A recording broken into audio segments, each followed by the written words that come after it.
Welcome to the new home of MegaWats for the next 14 months in beautiful Carnelian Bay, California on the shores of Lake Tahoe. We've had about 600 inches of snow this year. We're pretty much snowed in.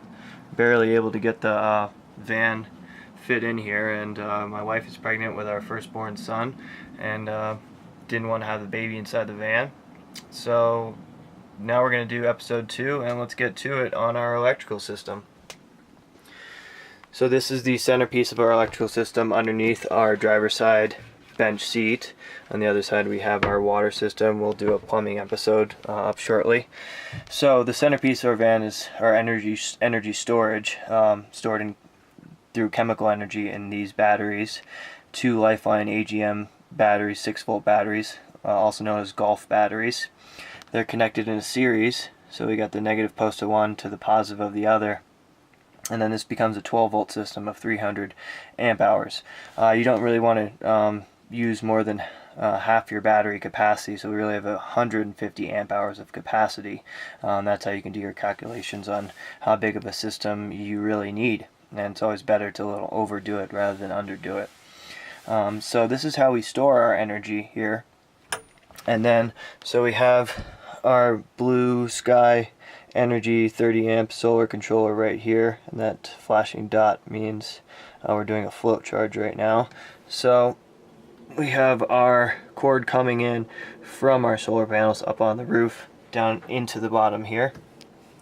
Then we have our charging cords, battery negative, battery positive, and we have our solar temperature sensor, which runs to the negative post here, which can tell basically how charged the battery is based on the temperature.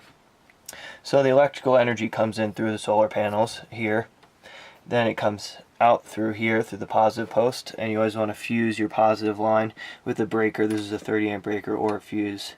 Difference is a breaker is the switch will just flip over if you have an overload, current overload, instead of having to completely replace the fuse and it's blown.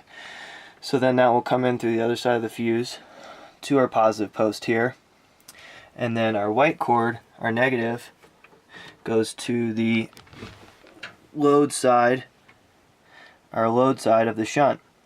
And this also has our cord that goes to all of our negative loads here. And then on the other side, through all those little plates there, we have this connects to the negative post on the battery. You see a very thick cord, 2 gauge, that goes to right there. And what this shunt does, we didn't have this before on our Vanagon system, is it allows this gray cord here has a positive connection here, a negative connection here, and basically we have all of our loads, our solar coming in here, and then we only have one connection here to the battery, so it's able to tell the differential between the voltage and the amps here and the load here, the combined load with the solar panels here, and then that relays up through a microprocessor up to here. So now we're at 13.9 volts and 0.8 amps. That's because the battery is fully charged. We could be getting way more amps if we wanted to. So then that's how our solar system through our solar controller charges our batteries. Then we have our Magnum 1000 watt magnesign inverter here. This is also a charger / inverter, and this white cord is just a regular standard plug on the other side. You can doing the van life thing for the summer and want to meet up with your homies and stay in their driveway for a little bit, take a shower, whatnot. If you have one of these guys, you can just plug your system in. That will take 110 into here, and then through this positive line and this negative line here will charge your batteries. So it also does 110 to 12 volt, and instead of 12 volt to 110. And here's the 12 volt to 110 is this other cord that comes down through here, over here, up through here, up behind, and runs into here to charge computers and whatever else that you need. So then, now that we see how we can charge our batteries through here, through our shore charger, through our solar, let's see how we use it. So this is connects, this positive line here connects through a fuse here I gotta redo these connections here. They shouldn't be this way.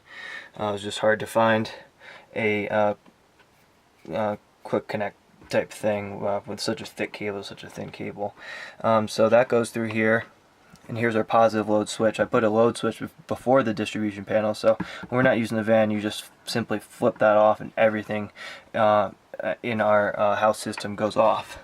So then this cord goes behind the wall through these holes to the positive on the distribution panel, and this negative on the load side here, this goes out and goes to the negative in the distribution panel. We can go kind of run that over here and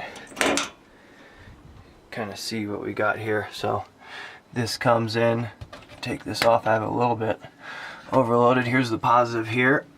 So the positive connects down here and runs two metal plates behind here with all these ATC blade fuses, and then all these connections here, and then the negative post comes down here through here. So then let's talk about how the electricity flows through the distribution panel. So say we have this little cord here. This little cord here will positive flow through here, through the fuse. This will go to one of our switches here, which has two quick connects in the back. It will come through one side, and then it will come through back out, and then that positive will snake up and, for example, into this light.